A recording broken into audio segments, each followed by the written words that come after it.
Bharatiya Janata party ने आज शिमला में तिरंगा यात्रा का आयोजन किया, जिसमें काफी संख्या में लोग शामिल हुए। इस दौरान पाकिस्तान मुर्दाबाद और इंडियन आर्मी जिंदाबाद के नारे गूंजे। तिरंगा यात्रा सीटीओ चौक से लोअर बाजार, शेर पंजाब, माल रोड, स्कैंडल पॉइंट होते हुए रिज मैदान पर महात्मा गांधी की प्रतिमा के पास संपन्न हुई। इस दौरान भाजपा प्रदेश अध्यक्ष राजीव बिंदल, नेता प्रतिपक्ष जयराम ठाकुर सहित काफी तादाद में भाजपा कार्यकर्ता व अन्य लोग शामिल हुए।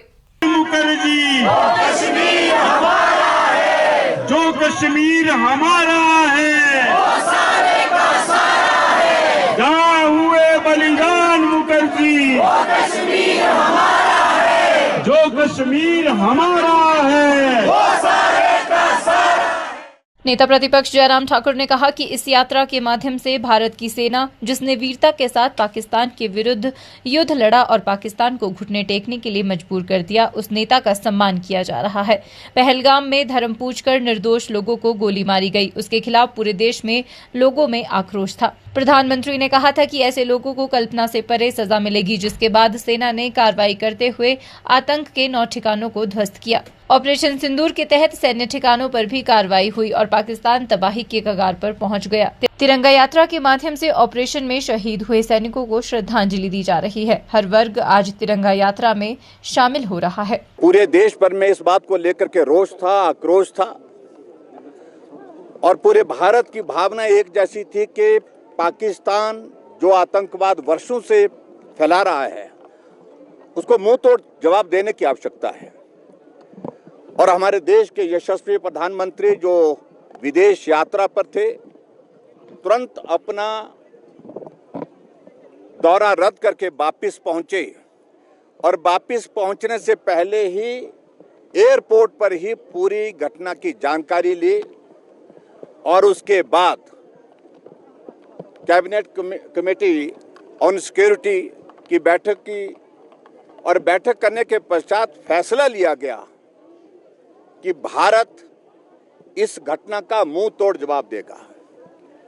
और जो फैसले हैं उसमें मैं जाना नहीं चाह रहा हूं, डिटेल में जाने की आवश्यकता नहीं, पूरा देश उन सारी चीजों को जानता है, आप सब जानते हैं।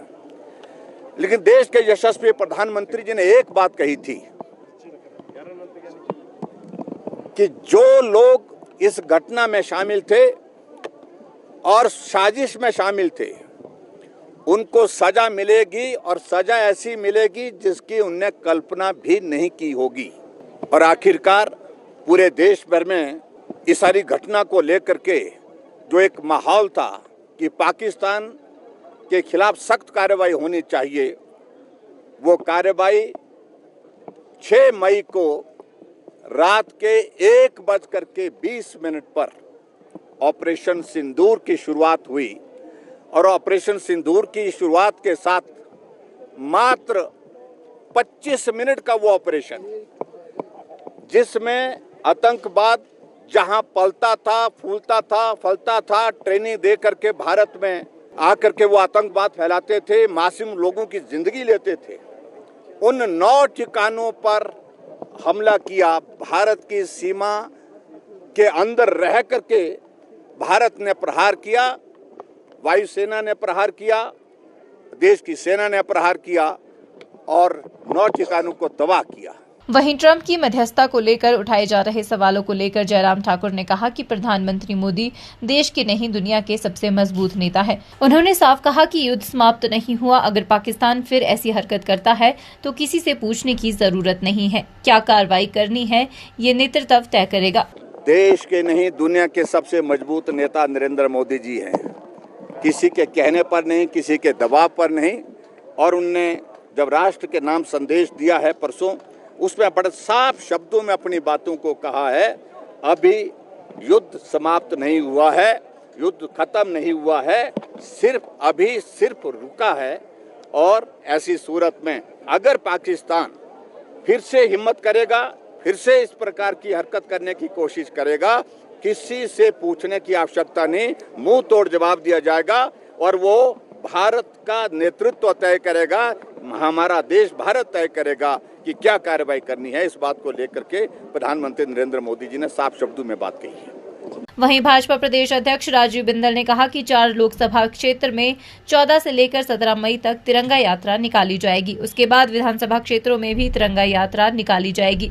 उन्होंने कहा कि यात्रा का लक्ष्य सेना का सम्मान करना है। उन्होंने कहा कि मोदी ने साफ किया है कि आतंकवाद को अब युद्ध की तरह लिया जाएगा। पाकिस्तान जो परमाणु युद्ध की दुहाई देता था, उसे 72 घंटों में घुटनों पर लाया है। इसके लिए प्रधानमंत्री मोदी, सैनिकों और वैज्ञानिकों को बधाई है।